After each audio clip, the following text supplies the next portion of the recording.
अस्सलाम वालेकुम guys. Sociology के आज के लेक्चर में हम पढ़ेंगे 3 perspectives, social movement and its types. But lecture start करने से पहले मेरी आप सबसे रिक्वेस्ट है कि मेरे चैनल को सब्सक्राइब ज़रूर करें। तो लेक्चर स्टार्ट करते हैं। ये तो आप सबको पता होगा कि सोशियोलॉजी के 3 पर्सपेक्टिव्स होते हैं। पहला कौन सा? इंटरेक्शनिस्ट। इंटरेक्शनिस्ट पर्सपेक्टिव में क्या कहते हैं? Sometimes called symbolic interactionist because it argues that our behavior is deeply influenced by definitions and symbolic meanings। वो क्या कहते हैं कि इंटरेक्शनिस्ट पर्सपेक्टिव को कभी कभी सिंबॉलिक इंटरेक्शनिस्ट भी कहते हैं। क्योंकि ये कहती है कि हमारे इंसान के जो रवैये हैं वो उनके सिंबल्स पे डिपेंड करते हैं। मतलब इंसान किसी न किसी इशारे में कोई ना कोई बात करता है। इंसान के जितना भी बिहेवियर्स होते हैं डीपली वो सिंबॉलिक मीनिंग्स होते हैं। It is our symbolic interactions with other members of the community which it creates those definitions and meanings। वो कहता है ये हमारे सिंबॉलिक इंटरेक्शंस ही होते हैं दूसरे लोगों के साथ, जो कम्युनिटी के अंदर, हमारे माशरे के अंदर, हमारी कम्युनिटी के अंदर हमारे मीनिंग्स हम लोगों की पहचान बनाते हैं। मीन्स के जैसे अगर हम सोसाइटी में कोई भी काम करते हैं तो उसके काम की वजह से हमारी पहचान बनती है और उस काम को हम क्या कहेंगे? Symbolic interactions. यही कह रहे हैं कि हम माशरे में अपनी पहचान बनाने के लिए किसी न किसी चीज़ का इस्तेमाल करते हैं, वो हमारे सिंबल्स होते हैं। सिंपल यही कि इंटरेक्शनिस्ट पर्सपेक्टिव को सिंबॉलिक पर्सपेक्टिव भी कह सकते हैं। नेक्स्ट हमारा है functionalist perspective. It tends to be concerned with how part and whole influenced each other and those parts have to cooperate and work together in order to keep society in a state of balance। वो कहते हैं functionalist perspective क्या है? ये ऐसा perspective है जिसके अंदर हम सोसाइटी को बैलेंस करने के लिए, मतलब अगर हमारी सोसाइटी है तो कोई एक बंदा या एक अदारा, कोई एक इंस्टीट्यूशन वो काम नहीं कर सकता। हमें अपनी सोसाइटी को चलाने के लिए, उसके अंदर हर चीज़ को बैलेंस करने के लिए डिफरेंट इंस्टीट्यूशंस की ज़रूरत होती है और उन इंस्टीट्यूशंस का जो काम होता है वो उनके फंक्शंस होते हैं। सिंपल फंक्शनल पर्सपेक्टिव क्या है? हमारी सोसाइटी को चलाने के लिए जो इंस्टीट्यूशंस यूज़ होते हैं वो इनके फंक्शंस हैं। उसके अंदर कौन कौन से इंस्टीट्यूशंस आते हैं? Family, education, knowledge and culture. ये ऐसे पर्सपेक्टिव्स हैं, ये ऐसे इंस्टीट्यूशंस हैं जो इस फंक्शनल पर्सपेक्टिव को सोसाइटी के अंदर रन करने के लिए बहुत इंपॉर्टेंट है। थर्ड हमारा पर्सपेक्टिव कौन सा? Conflict perspective originates from Karl Marx, looks at society as being composed of groups with their own distinct interest।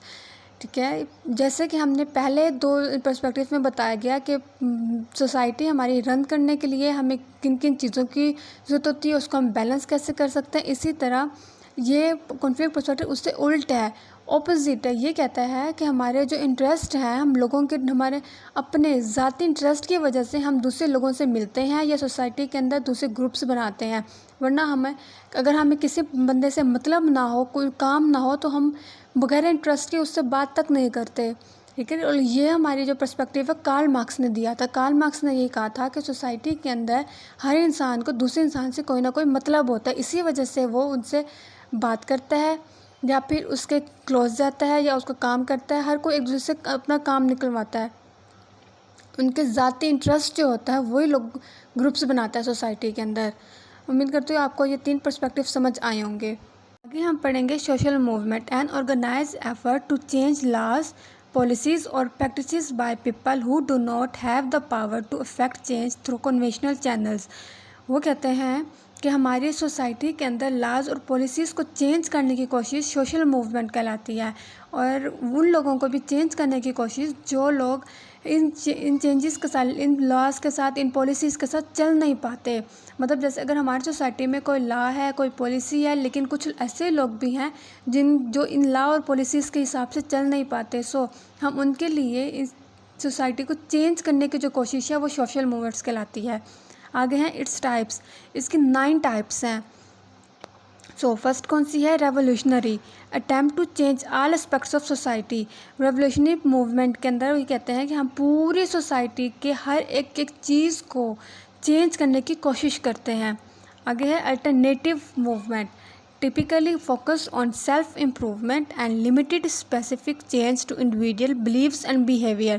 वो कहते हैं ये किसी एक आदमी में या फिर मतलब खुद को चेंज करने की कोशिश होती है जिससे हम अपने बिलीव्स को, अपने बिहेवियर्स को चेंज कर सकें। मीन्स कि अगर हम सोसाइटी में रह रहे हैं तो हर बंदे का अपना बिलीव है, हर बंदे का अपना बिहेवियर है। कोई किसी चीज़ पे यकीन रखता है, कोई किसी चीज़ पे यकीन रखता है, किसी का बिहेवियर अच्छा है, किसी का बुरा है। खुद को चेंज करने के लिए जो मूवमेंट यूज़ होती है उसको हम अल्टरनेटिव मूवमेंट कहते हैं। आगे हम पढ़ेंगे resistance, effort to block a propose change और to uproot a change already achieve. कहते हैं रेजिस्टेंस मूवमेंट कौन सी है जिसके अंदर हम देखते हैं कि अगर हमने सोसाइटी के अंदर पहले से कोई चेंज आ चुका है तो हम वो चेंज दोबारा ना लेके आएँ।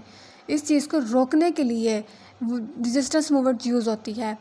आगे क्या है reformative movement, seek partial change in social system. कहते हैं हमारे सोशल सिस्टम के अंदर कुछ लोग ऐसे हैं जो किसी चीज़ को देखकर कहते हैं कि ये बहुत अच्छी है, किसी चीज़ को क्या देते हैं ये बहुत बुरी है। इस चीज़ को हम चेंज करने को, बदलने को हम क्या कहते हैं, रिफॉर्मेटिव मूवमेंट। ठीक है, नेक्स्ट हमारा है religious movement, alter existing religious organisations और इस्टेब्लिश न्यू रिलीजियस ग्रुप। वो कहते हैं कि ऐसी तब्दीली जिसके अंदर हम न्यू रिलीजियस ग्रुप्स बनाते हैं। मीन्स कि अब हम पता है हमारी सोसाइटी के अंदर कोई एक रिलीजन के लोग तो रहते नहीं हैं।